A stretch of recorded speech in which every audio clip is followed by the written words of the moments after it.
This channel does not promote any violent, harmful, or illegal activities. All content provided by this channel is meant for an educational purpose only.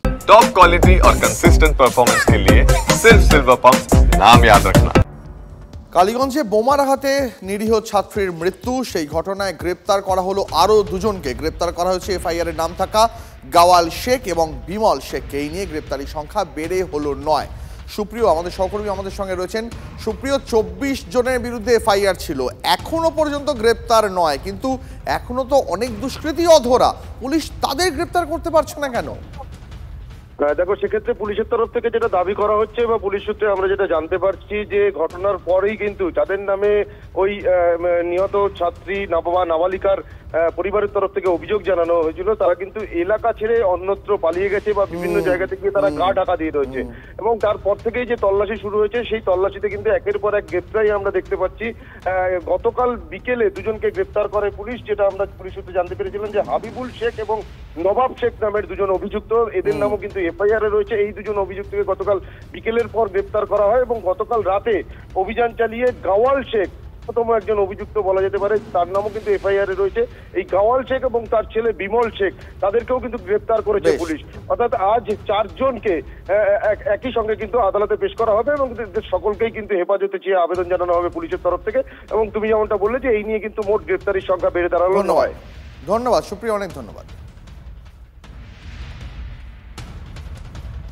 আর একটা খবরে নজর রাখবো। বেআইনি কয়লা খনিতে নেমে নিখোঁজ 2 জন, খনির গভীরে পড়ে যাওয়ার আশঙ্কা 2 জনেরই। ঘটনায় চাঞ্চল্য ছড়িয়েছে জামুরিয়া থানার নর্থ সিয়ারশোল এলাকায়। আরো বিস্তারিত জানবো, আমাদের সঙ্গে চন্দ্রশেখর রয়েছেন, আমাদের প্রতিনিধি। চন্দ্রশেখর, ঘটনাটা কিভাবে ঘটলো? দেখো, নর্থ সিয়ারশোল যে এলাকা রয়েছে এটি জামুরিয়া থানার অন্তর্গত। এখানে একসময় খোলামুখ খনি ছিল এবং সেই খোলামুখ খনি চত্বরে যেখানে মাটির স্তর থেকে একটু সামনে কয়লা পাওয়া যায়, সেসব এলাকায় কুয়ো খুঁড়ে কয়লা তোলার একটা প্রবণতা রয়েছে দীর্ঘদিনে। এবং সেভাবেই বেআইনি কোনো কয়লা খনন করার জন্য অবৈধ কুয়ো খোঁড়া হচ্ছিল এবং সেই কুয়ো খুঁড়তে গিয়েই কেউ 2 জন বা 3 জন যারা হোক পড়ে যান। এবং স্থানীয়রা এমনটাই দাবি করছেন, যেমন একটা পরিবারও আছে তারা দাবি করছেন তাদের পরিবারের লোকজনকে খুঁজে পাওয়া যাচ্ছে না। তারা 400 টাকা হাজিরিতে ওই খনন করতে গিয়েছিল, কিন্তু এখনো পর্যন্ত পুলিশকে, তার জামুরিয়া থানা পুলিশকে বিক্ষোভ দেখায় এবং উদ্ধারের দাবি জানায়। কিন্তু প্রশ্ন উঠছে যে একটা বেআইনি কয়লা খনি, গোটাটাই যেটা ইলিগাল কাজ, সেখানে কিভাবে পরিবারের লোকজন দাবি করছেন যে কেন উদ্ধার হচ্ছে না বা কেন প্রশাসন ভূমিকা নিচ্ছে না। অর্থাৎ তারা সগর্বে বলছেন যে তারা কয়লা চুরি করতে গিয়েছিলেন, অথচ তাদের নিরাপত্তা নেই কেন। অর্থাৎ এমন একটা আর্থসামাজিক পরিবেশ এখানে তৈরি হয়ে গেছে, একটা ইলিগাল কাজকে স্বীকৃতি দেওয়ার জন্য স্থানীয়রা কিন্তু বুঝতে পেরেছি চন্দ্রশেখর, আপাতত অনেক ধন্যবাদ তোমাকে, নজর রেখো। এবার ওয়েদার আপডেট। সক্রিয় বর্ষা, দুর্যোগের আশঙ্কা, জুন শেষে আরও বৃষ্টির সতর্কতা। বঙ্গোপসাগরে আবার নিম্নচাপ সৃষ্টির পূর্বাভাস। নতুন নিম্নচাপের বৃষ্টিতে ফের প্লাবনের আশঙ্কা। বুধবার পর্যন্ত ভারী থেকে অতি ভারী বৃষ্টির সতর্কতা। কমলেশ আমাদের সহকর্মী রয়েছেন আমাদের সঙ্গে, আরো বিস্তারিত জানাবেন ওয়েদার আপডেট সম্পর্কে।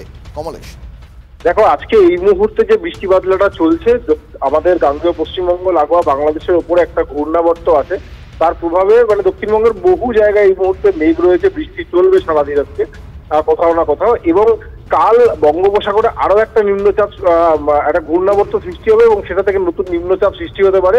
তার জেরে বিশেষ করে উপকূল এবং পশ্চিমের জেলায় ভারী থেকে অতি ভারী বৃষ্টির সতর্কতা, কমলা সতর্কতা জারি করা হয়েছে।